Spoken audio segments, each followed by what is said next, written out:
స్వామివారిని దర్శించుకోవడం చాలా సంతోషం. ఎందుకంటే చూస్తుంటే మనం మనం ఇప్పుడు ప్రశాంతమైన వాతావరణం ఉంది. ఒక భక్తియుత ధార్మిక వాతావరణంలో నిర్వహణ కొనసాగుతున్నది. మనం మొన్నటి వరకు చూసినాం. మనం దేవుణ్ణి నమ్మని వాళ్ళు, ధర్మం గురించి ఆలోచించని వారు, పేరుకు నామాలు పెట్టి స్వామివారి ఆస్తులకు పంగనామాలు పెట్టేటువంటి ఆ నయవంచకులు పోయి నిత్యం వెంకటేశ్వర నామస్మరణతో ఆ స్వామివారికి సేవ చేసేటువంటి సేవకుల రాజ్యం వచ్చింది వాళ్ళు. ఇవాళ రాజకీయ నిరుద్యోగులకు పునరావాస కేంద్రంగా పదవుల కోసం ఇన్ని రోజులుగా ఈ టీటీడీని వాడుకునే ప్రయత్నం చాలామంది చేసింది. నేను చాలా సందర్భాల్లో చెప్పినాను, మేము ఎవరు కూడా ఏ మతానికి వ్యతిరేకం కాదు, ఏ వ్యక్తులకు వ్యతిరేకం కాదు, ఏ మతానికి కించపరిచే వ్యక్తులం కాదు.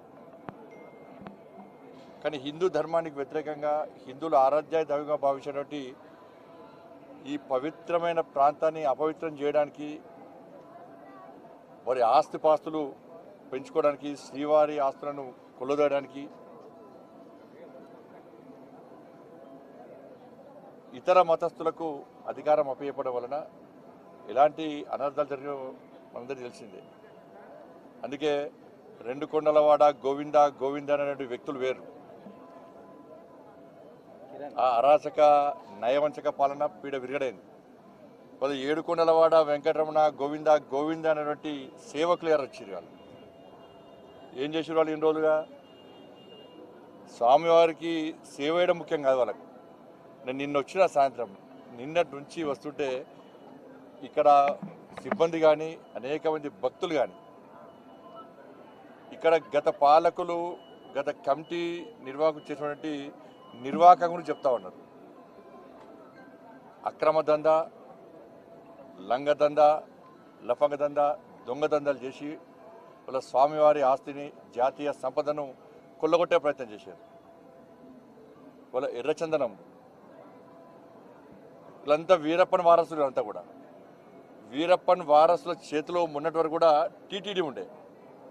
స్వామివారి పవర్ ఎంతో తెలుసు, స్వామివారి శక్తి ఎంతో తెలుసు. సరే 10 సంవత్సరాలు వాళ్ళు ఆడిందే ఆట, పాడిందే పాట కావచ్చు. ఇవాళ ఏమైంది పరిస్థితి? స్వామివారి జోలు పోతే ఏమైంది పరిస్థితి? బట్ ఎర్రచందనం పేరుతోని దొంగదందా చేస్తూ వేల కోట్ల రూపాయల స్వామివారి ఆస్తిని, జాతీయ సంపదను దోచుకుంటూ వాళ్ళే ఇవాళ రాజకీయాలను శాసించే స్థాయికి వచ్చారు.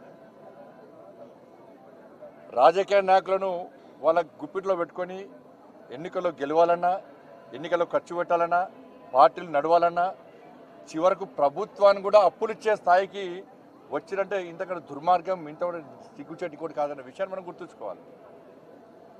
తప్పకుండా దీన్ని వదిలిపెట్టే ప్రసక్తి లేదు.